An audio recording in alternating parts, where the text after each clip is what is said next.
तमिळनाडूमध्ये मदुराईजवळ जे सुब्रमण्य स्वामी मंदिर आहे, या मंदिराच्या प्रांगणामध्ये जो दीपस्तंभ आहे, 14व्या शतकापासून इथं दीप प्रज्वलित केले जातात.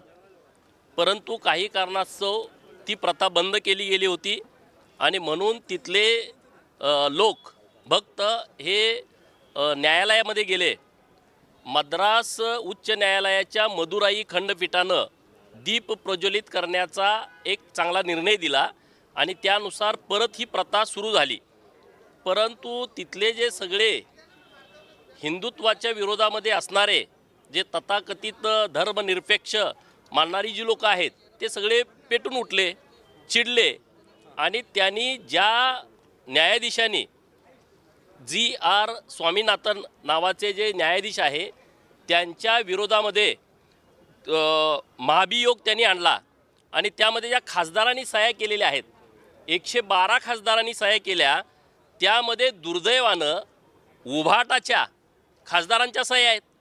अरे तुम्ही इकडं हिंदुत्ववादावरती बोलता, हिंदुत्ववादावरती मतं घेता आणि तिकडं जाऊन जे इंडी आघाडीवाले हिंदुत्वाच्या विरोधामध्ये भूमिका घेतात, हिंदूंच्या परंपरा मोडीत काढण्याचा प्रयत्न करतात, त्यांच्या खांद्याला खांदा लावून तुम्ही तिथं बसताय आणि दीप प्रज्वलनाच्या विरोधामध्ये न्यायाधीशांच्या विरोधामध्ये जी भूमिका घेताय त्यामध्ये तुमचे खासदार सह्या करतायत. त्यामध्ये अरविंद सावंतांसारखे खासदार आहेत. अरे तुमच्याच मुख्यमंत्री पदाच्या काळामध्ये लालबागचा राजा 1 वर्ष बसवता आला नव्हता. आज तुम्ही यांच्या खांद्याला खांदा लावून जर भूमिका घेत असाल, उद्या मताच्या राजकारणासाठी तुम्ही महालक्ष्मी मंदिरातले दीप प्रज्वलित करू नयेत किंवा सिद्धिविनायकाच्या मंदिरातले दीप प्रज्वलित करू नये किंवा जो आपला मुंबादेवीचं मंदिर आहे, इथं सुद्धा तुम्ही अशी मताच्या राजकारणासाठी घाणेरडी भूमिका घेऊ शकता. या प्रकरणामुळे जो खोटा हिंदुत्वाचा बुरखा जो उभाटा गटाचा होता, तो टारा फाटलेला आहे.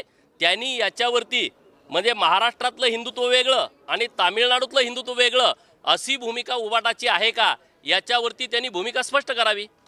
सर, ज्या प्रकारे तुम्ही